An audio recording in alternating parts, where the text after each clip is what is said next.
is the fact that yoga is and it isn't about poses. This is what's really interesting, is if you take, so I guess really what I want to talk about today is kind of the origin story of yoga, like where did it start, how did we get here, and then I do want to go into the movement aspect and break down. There's a common transition that we do over and over and over and over again, and there's some like 3 little secrets that can help you ease that transition. So I'm going to get there. I want to talk to you like it's like the foundational movements in flow classes. We even do them in our stability classes. And if you go take yoga anywhere, you're going to be doing these movements. So towards the end, I'm going to break down what those 3 secrets are. But first, if you take yoga back far enough, like in its inception, and there's varying ideas and thoughts about how long ago it was, but generally it's between like 5,000 and 6,000 years ago. If you talk to someone back then, you'd probably have to be speaking a different language, but when you said yoga to them, they would think meditation, because meditation was the original yoga term. In fact, for thousands and thousands and thousands of years, it remained unaffected that way, and yoga was meditation. At some point in its history, like the first written idea about it is called the Hatha Yoga Pradipika, but it was really like the introduction, that's the word I'm thinking of movement, of what you ask someone now what yoga is, and they're like, it's what I do at my yoga class at the yoga studio right now. And you're like, oh, okay, that's yoga. And that's what like 99.9% of the people think when they think of yoga. They think of up dogs and down dogs. And so what has happened in this evolution of yoga, and so let me take it back again because I forgot the point. The point is that the reason the movement developed, the warriors and the up dogs and the down dogs and the awkward pose, all that stuff, the reason it developed was to be a support system for meditation. So even the movement back in the day, thousands of years ago, was designed to be able to help people sit in meditation for longer periods of time. Why? Because if you've ever meditated, and you're like, man, that was tough, not just mentally, but physically. If you've ever done a longer meditation, it's grueling physically. There's literally a physical conditioning that has to happen. And people back in the day were like, man, this is grueling, because they were like pushing the limits of the meditation of like hours at a time. And they realized, man, what if we did some movement, some type of physical experience, exercise, before, would it help us in meditation? And so that's when I talk about Hatha Yoga Pradipika, it's very, very specifically stated, this is to be a supplement to your meditation practice. And so where do we land in this conversation? Because now if you look at it, there is this whole trend in the yoga world for it to be like pure fitness. And so you're getting in to get your physical exercise in. And then there's this whole other camp that's like, save the true yoga, save the heart of yoga. It's not fitness, it's meditation. And so where we land is like, it's actually both, people, because we have these bodies. And part of our framework, what we call the Awaken Life formula, that like the first part is movement. Why? Because we have soft tissue in our bodies that, because of the way they're designed, it is our responsibility every single day to move our bodies, to keep the soft tissue strong and flexible, to keep the muscles able to glide around each other so there's no like restrictions in movement. And it's all of our movement is based on the myofascial lines of the body. Basically, there's just lines of connective tissue that are like connected to each other, and they form these traceable meridians. This is from the work of Ida Rolf, and it's from the work of her student, Thomas Myers, that we've been studying. And this, any class you take of ours, regardless of what it is, we focus on the myofascial lines, and we do it in a very systematic way. Why? Because it is about the movement. Because if I'm in pain, this is really important. This is like the governing philosophy of why we do what we do and how we operate, period. If I'm in pain when I wake up and I have tightness someplace and it's inhibiting my day, it's keeping me from doing the things I love, it's like preoccupying my mental shelf space because all I can think about is my desire to be out of that pain, and it's hurting me physically, which means it's hurting me mentally and it's hurting me emotionally, the first thing we got to talk about and get you out of is that physical pain. This is why the movement is so valuable. This is why, like asana, what we do on our mats is crazy, crazy valuable because it helps people get out of pain. But if we just leave it there at the physical level, we're literally standing at the top of this iceberg with this potential of what's underneath the water that has the most transformative potential in our lives, and we're just sitting on the top of the iceberg. And listen, if it got you out of pain and you feel better in your body, good, stay on the top of the iceberg and just enjoy it because it's awesome. But what we love to teach is what's underneath the water, the rest of the iceberg. Now, what the movement does is it does stabilize the mind. It's like all the movement is kind of a moving meditation. Meaning when I'm moving and I'm breathing and I'm feeling my body, I'm not thinking about the worries of my days and the issues that I have and the struggles that I'm dealing with and the relationships that I'm not happy with and the fact that I don't love my job and all the things that weigh us down. When I'm breathing and I'm moving physically on my mat, man, I get relieved of that because I just get a respite, some mental clarity from it. So there, even when I say it's just all about the movement in the beginning, it's really not, because we're getting this mental clarity, the stress relief just embedded in it. But if it were all about the movement, where it is in a lot of places, what ends up happening is you start bumping up against your physical capabilities. And what I mean by that is, like at some point, if you look at yoga, and they've gotten to this advanced state, what you're really looking at is gymnastics. And what you will never see is a 45-year-old gymnast, because they burn out. Because if it's all about the body, if it's all about the physical, and all we care about is progressing in our practice, literally that's it, that's all we have a desire for, there's going to be a point at which your body will not be able to keep up. And which means you're either two things. You either learn through patience and let go of that desire, or through injury. One or two is on the horizon, and we get to choose. That's why it is about the body for us. We want to feel good. We want the yoga practice, what we do on our mats, to support our lives. I don't practice to get better at yoga. I like getting better at yoga because it feels good to be able to do these cool, like, handstands and stuff like that. But I also don't care about them so much because I'm not devoting enough time doing those things, because I know, like, there's a law of diminishing returns to it. And so what we do know, though, is that if I practice every day, or 6 times or 5 times or whatever works for you in your life, what you love to do, if yoga is what you love to do, then you get to do that. But I love to surf. I love to practice Brazilian Jiu-Jitsu. I need to keep my body young and healthy because I've got 2 young girls who want me to keep up with them. And so that's the purpose. That's the why. And so that's kind of our framework. Now, the framework is, like, do the poses, get on your mat and practice to keep your body healthy, to keep turning back the clock so you can keep doing the things you love. Play with advanced poses. We do a level 2 class every week. Play with them because it is fun. It is fulfilling on some degree to be able to do something physically that at some point you thought was impossible for you in your life. And there's a point at which, if that's what it becomes, all about that, we will suffer. And the very thing that's meant to free us, to literally wake us up so we can be free, is the thing that is going to enclose us in this cage of suffering, because we're identifying with what I can do physically. And at some point, you're just going to meet a limit. That's it. So that's why we teach the next 2 elements of our framework. The Awaken Life formula is movement. Then it's meditation.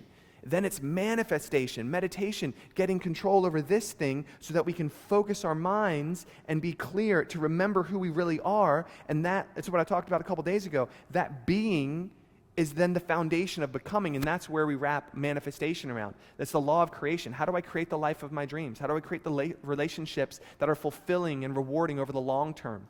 And how do I do all the things in my life that really provide the most value for me in my life? And what do I want to create and who I want to become? All that stuff is wrapped up in the manifestation. But for today, what I wanted to talk about was movement and why we approach it the way we do. That's why we don't do a lot of flair. Like, you don't see, like, every class where we're trying to, like, impress and do this big stuff. Like, we're very steady. We're very consistent because we're focusing on getting the body feeling good so that it provides value, 1, of stress relief, but 2, so that physically we can stand the test of time, period.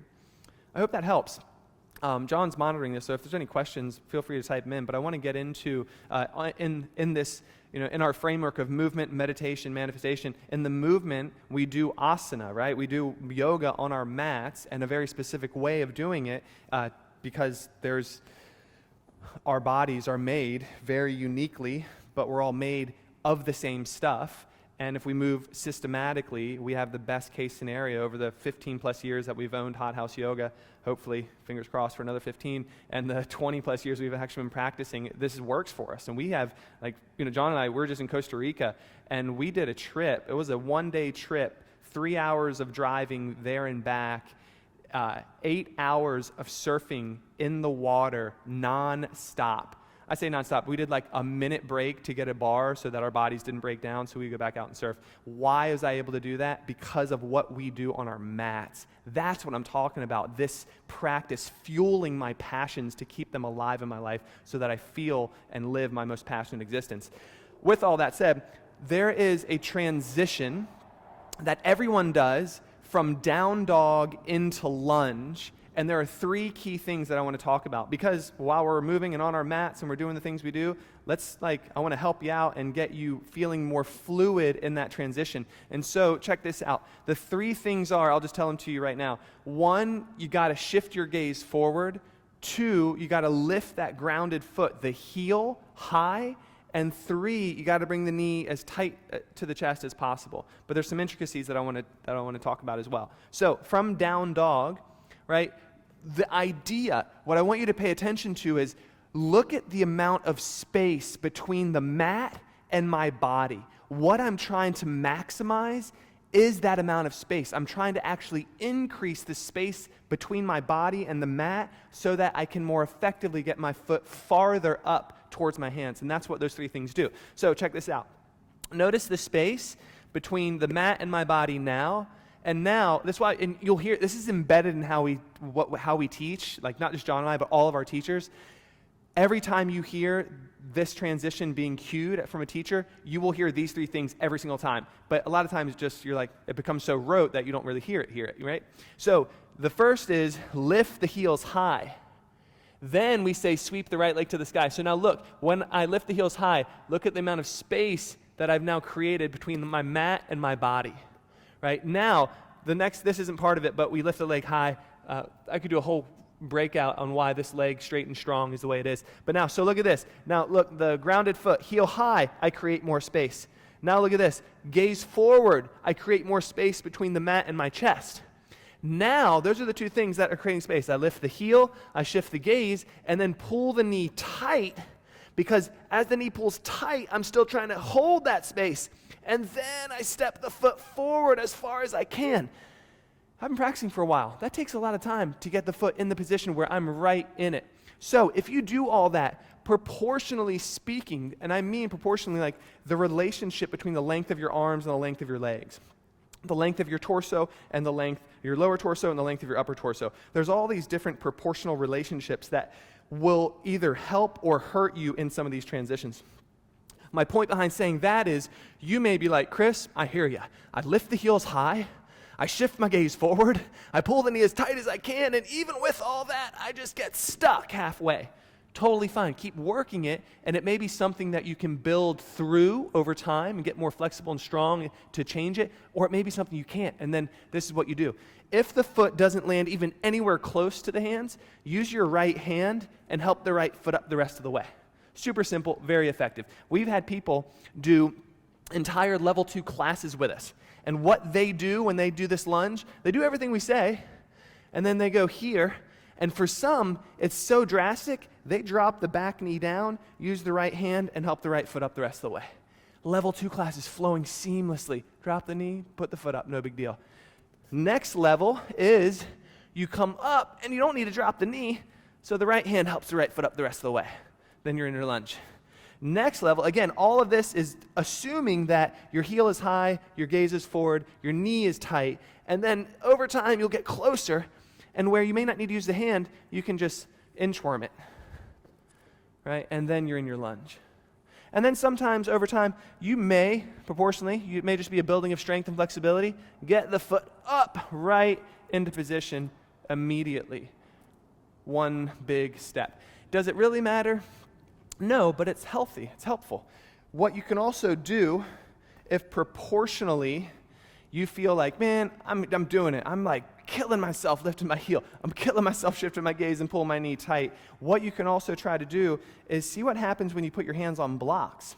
So you may not be like on blocks the whole time, but when you hear the cue like, hey, we're gonna start moving from down dog into a lunge, you may grab blocks, and now, because what just happened, I've just lifted the space between my body and the mat by 4 inches.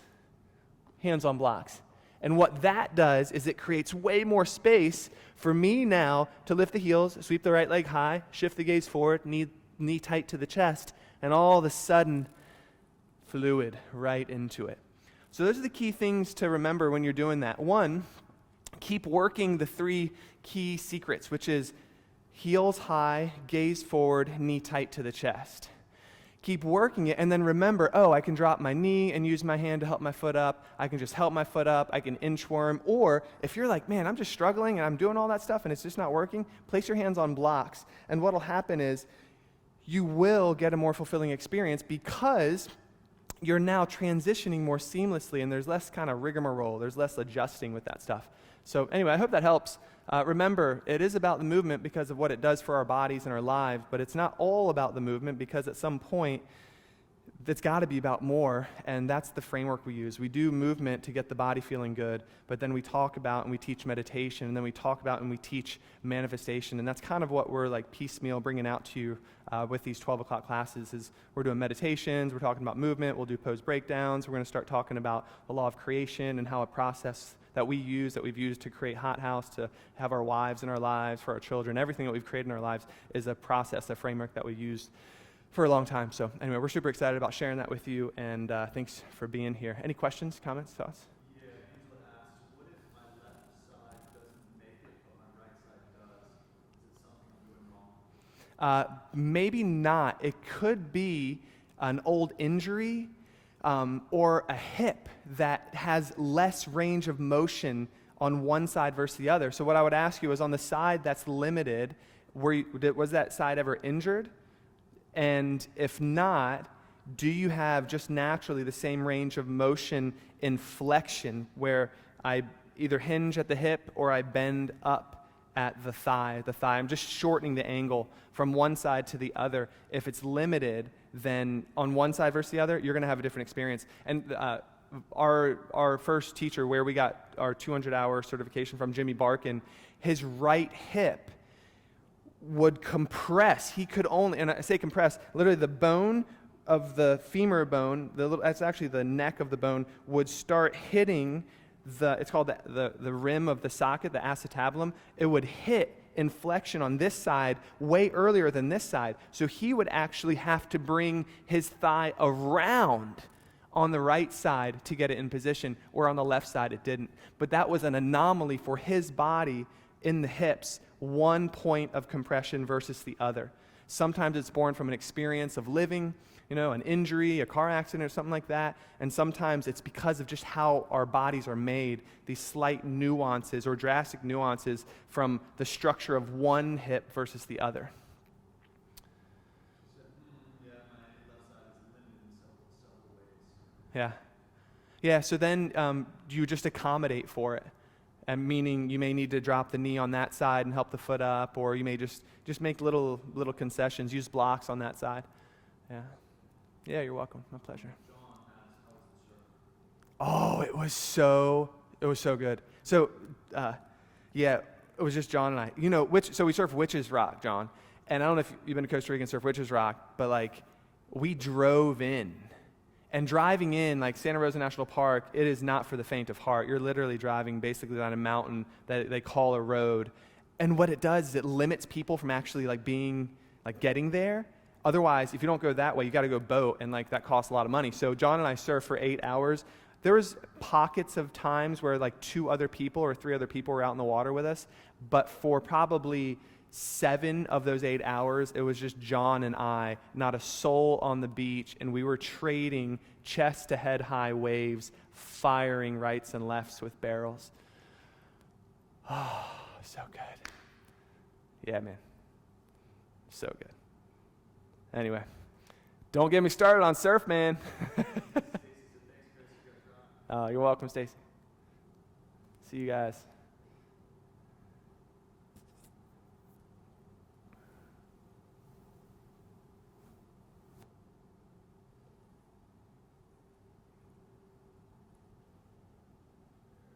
Oh, camera.